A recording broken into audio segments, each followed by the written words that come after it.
नमस्कार। पूर्ण प्रज्ञ सांध्य महाविद्यालय की प्राचार्य डॉक्टर सुकन्या मेरी जी, सभी अध्यापक तथा विद्यार्थी भाई बहनों को मैं हार्दिक अभिवादन करता हूँ। मैं प्राध्यापक धन्य कुमार जिनपाल बिराजदार महाराष्ट्र से हूँ और विशेषतः पूर्ण प्रज्ञ महाविद्यालय में अर्थात सांध्य महाविद्यालय में विशेषतः हिंदी विषय लेने वाले विद्यार्थियों का हार्दिक अभिनंदन करता हूं कि आपने भविष्य का विचार करते हुए, राष्ट्रीय एकता का, अखंडता का विचार करते हुए आपने इस विषय का चयन किया है। आप विद्यार्थियों के मन में प्रश्न उठा होगा कि हिंदी दिवस हम 14 सितंबर को मनाते हैं, परंतु मेरे जीवन में इस हिंदी का क्या महत्व है। आपके मन में प्रश्न उठना बिल्कुल स्वाभाविक है। इस हिंदी ने विश्व को प्रेम, दया, अहिंसा, शांति आदि का संदेश दिया है। कबीर, सूर, तुलसी, रहीम, मीरा, रैदास, रसखान, बिहारी, बृंद जैसे संतों ने, कवियों ने अपने पदों के माध्यम से, दोहों के माध्यम से दुनिया को यह संदेश दिया है। इतना ही नहीं, इस हिंदी ने स्वतंत्रता संग्राम में भी बड़ा योगदान दिया है। तुम मुझे खून दो, मैं तुम्हें आज़ादी दूंगा, वंदे मातरम, भारत माता की जय, मैं मेरी झांसी नहीं दूंगी जैसे नारे और इसके साथ साथ इनकलाब जिंदाबाद, ये नारे हिंदी में लगाए गए हैं। आज आपके मन में यह प्रश्न होगा कि इस हिंदी का मेरे जीवन में क्या उपयोग है। विद्यार्थी मित्रों, मैं बताना चाहता हूँ कि भाषा समय के अनुसार नया रूप लेती रहती है और समय की मांग के अनुसार जनता की भाषा ही आज जीवित रहती है। बिल्कुल इसी तरह आज हिंदी शिक्षा, मनोरंजन, विज्ञान, तकनीकी आदि का स्वीकार कर रही है, इसीलिए आज ये हिंदी जीवित है। आज वैश्वीकरण, भूमंडलीकरण अर्थात ग्लोबलाइजेशन का युग है और इस वैश्वीकरण में भारत में बहुराष्ट्रीय कंपनियां आ रही हैं और ऐसी अवस्था में आपके मन में विचार आता होगा कि इस हिंदी का मेरे जीवन में क्या उपयोग है। मैं सबसे पहले कहना चाहता हूँ, जैसे भारत में बहुराष्ट्रीय कंपनियां आ रही है, वैसे शिक्षा क्षेत्र में भी विदेशी स्कूल, महाविद्यालय खुलने की संभावना भी है और खुल भी रहे हैं। यदि आपने हिंदी विषय लेकर BA, MA माने कि स्नातक और स्नातकोत्तर शिक्षा आप पूरी करेंगे, आपको हिंदी अध्यापन का अवसर मिल सकता है। इतना ही नहीं, इसके साथ साथ जैसे कि मैं अभी आपने कहा कि बहुराष्ट्रीय कंपनियां आ रही है, यहाँ पैसे की बात चलती है। कहते हैं कि आप कैसे हो जब तक जेब में पैसे हो, माने कि पैसे की बात आती है और इसीलिए बहुराष्ट्रीय कंपनियां आज भारत में आ रही हैं। आज हम देखते हैं कि लाइफबॉय साबुन भारत का नहीं है, परंतु भारत में वो पूरा मार्केट मार रहा है अपने एक वाक्य के माध्यम से। तंदुरुस्ती की रक्षा करता है लाइफबॉय। इतना ही नहीं, आज जो मैगी है, घर घर में मैगी है, वह स्विट्जरलैंड की नेस्ले कंपनी की मैगी है और हिंदुस्तान यूनिलीवर्स नाम से भारत में जो कंपनियां चल रही है, वह कंपनी अन्नपूर्णा हो, ब्रुकबैंड हो या और कोई भी हो, विदेशी कंपनियां हैं। टाइड अमेरिका में जो प्रॉक्टर एंड गैम्बल हैं, उनका एक भाग जो भारत में आज चल रहा है। असल में कहना चाहता हूँ, ये कंपनियां आज चल रही है, अर्थार्जन कर रही है हिंदी भाषा में विज्ञापनों के माध्यम से। हिंदी में बहुत सारे विज्ञापन के अवसर आपको मिल सकते हैं। यदि आप में भाषा का ज्ञान हो, भाषा पर अधिकार हो, प्रभुत्व हो, तो आप विज्ञापन लेखन करते हुए अर्थार्जन कर सकते हैं। जैसे कि ठंडा मतलब कूल, लिखते लिखते ल हो जाए, बबुल बबुल पैसा वसूल, ये दिल मांगे मोर, जिंदगी के साथ और जिंदगी के बाद, इन एक एक वाक्यों ने, माने कि एक एक वाक्य के विज्ञापनों ने लोगों को आकर्षित किया है। देखिए, आप में से कोई विद्यार्थी अच्छा विज्ञापन लेखन करता हो तो आप में भाषा पर प्रभुत्व रखने का विचार हो, तो आप विज्ञापन के माध्यम से यहाँ अर्थार्जन कर सकते हैं। मैं कहना चाहता हूँ कि भारत संघ की राजभाषा हिंदी होने के कारण आज मंत्रालयों में, संसद भवन में, सरकारी कार्यालयों में हिंदी में कामकाज होता रहता है। संसदीय राजभाषा समिति का गठन किया गया। केंद्र के साथ अन्य राज्यों के पत्राचार गतिविधियों पर निगरानी रखने के लिए संसदीय राजभाषा समिति काम करती है। और यहाँ हिंदी में आप स्नातक या स्नातकोत्तर परीक्षा उत्तीर्ण करते हैं तो आपको राजभाषा अधिकारी के रूप में रोजगार प्राप्त हो सकता है। गृह मंत्रालय में राजभाषा विभाग है। 100 से भी अधिक कर्मचारी होने पर राजभाषा अधिकारी का चयन किया जाता है।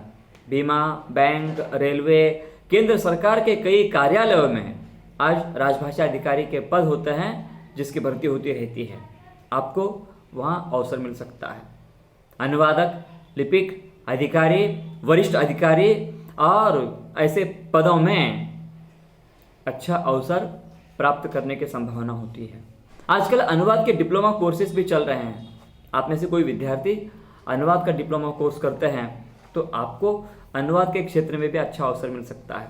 मैं आपको एक बात बताना चाहता हूँ, यदि आप में से कोई विद्यार्थी 2 भाषाओं पर प्रभुत्व रखते होंगे, जैसे कर्नाटक में कन्नड़ हैं और हिंदी, इन दोनों भाषाओं पर समान अधिकार आप रखते होंगे तो आप अनुवाद का कार्य भी कर सकते हैं।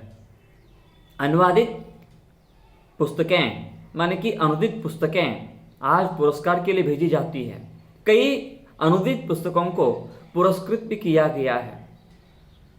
देखिए, आप में वह प्रतिभा है। आप स्रोत भाषा और लक्ष्य भाषा माने कि मूल भाषा और लक्ष्य भाषा पर अधिकार रखते होंगे तो इस क्षेत्र में आपको अच्छा अवसर मिलता है। मैं मेरा अपना उदाहरण देना चाहता हूँ।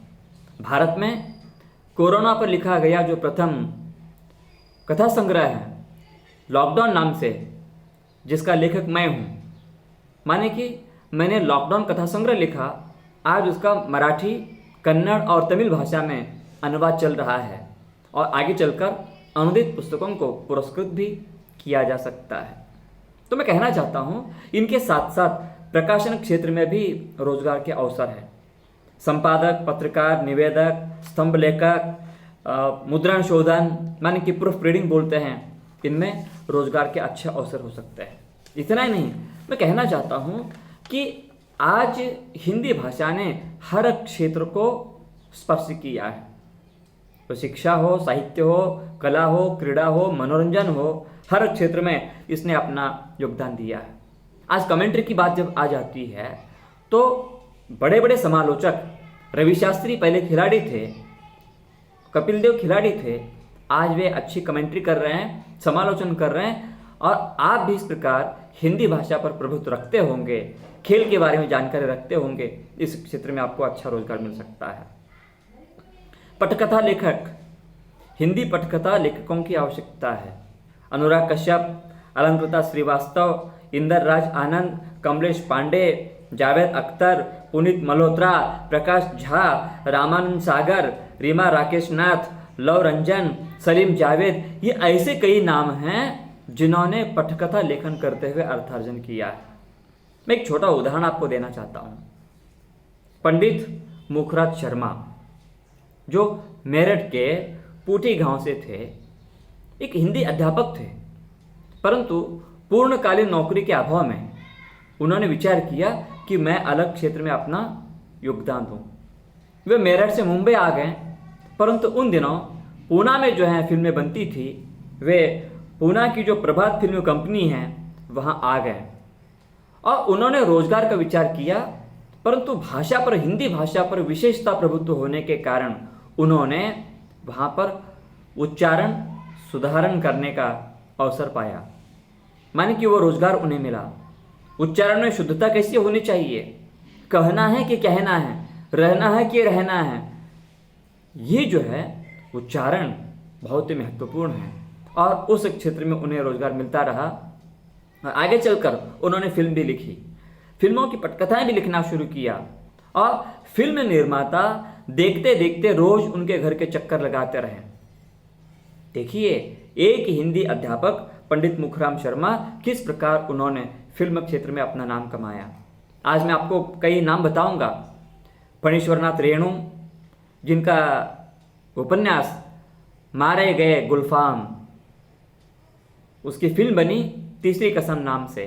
इसी प्रकार धर्मवीर भारती, प्रेमचंद का सेवा सदन, शतरंज के खिलाड़ी, गोदान, ऐसी इन रचनाओं पर फिल्में बनाई गई। भीष्म साहनी हो, कृष्णा सोबती हो, यशपाल हो, अमृता प्रीतम हो, मोहन राकेश हो, गुलजार हो, ये ऐसे रचनाकार हैं जिन्होंने फिल्मों के लिए लेखन करते हुए अर्थार्जन किया है। आइए आप भी विद्यार्थी इस प्रकार कर सकते हैं। मैं और एक बात आपको यहां बताना चाहता हूं। हिंदी भाषा पर प्रभुत्व रखने वाला, चाहे वह सुशिक्षित हो या अनपढ़ हो, यदि टूरिस्ट गाइड के रूप में काम करते हैं तो अच्छा अवसर आपको मिल सकता है। मैं अपना छोटा अनुभव बताऊंगा। लखनऊ गया था भूल भुलैया महल देखने के लिए। मैंने गाइड का विचार भी नहीं किया, पर भूल भुलैया उस महल से बाहर आते समय मुझे राह नहीं मिली, रास्ता नहीं मिला। आखिर मुझे वहाँ भीतर जो गाइड हैं उसे पैसे देने पड़े और उसने मुझे तुरंत राह दिखाई, मार्ग दिखाया। मैंने पूछा कि भाई साहब, आप इतनी अच्छी जो हैं यहाँ पर हमें सलाह देते हैं, आपकी शिक्षा कहाँ तक हुई है और आपका अर्थार्जन कितना होता है? उनका कहना था कि सर, मैं अनपढ़ हूँ, परंतु भाषा पर प्रभुत्व रखने के कारण मैं आज टूरिस्ट गाइड का काम कर रहा हूँ। कर्नाटक में भी हम्पी, होसपेट, श्रवण बेलगोला है, बेंगलोर है, बादामी है, बनशंकरी है। वहाँ वे विद्यार्थी रोजगार प्राप्त कर सकते हैं जो हिंदी पर प्रभुत्व रखेंगे। आओ हम हिंदी भाषा को मात्र जो है शिक्षा का साधन न मानते हुए रोजगार का साधन मानेंगे तो विद्यार्थी अपने पैरों पर खड़े हो सकते हैं और अर्थार्जन कर सकते हैं।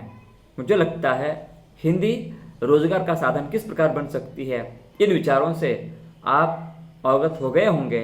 मैं यहाँ पर अपनी वाणी को विराम देता हूँ। आप सभी विद्यार्थियों ने मुझे सुना, बहुत बहुत धन्यवाद।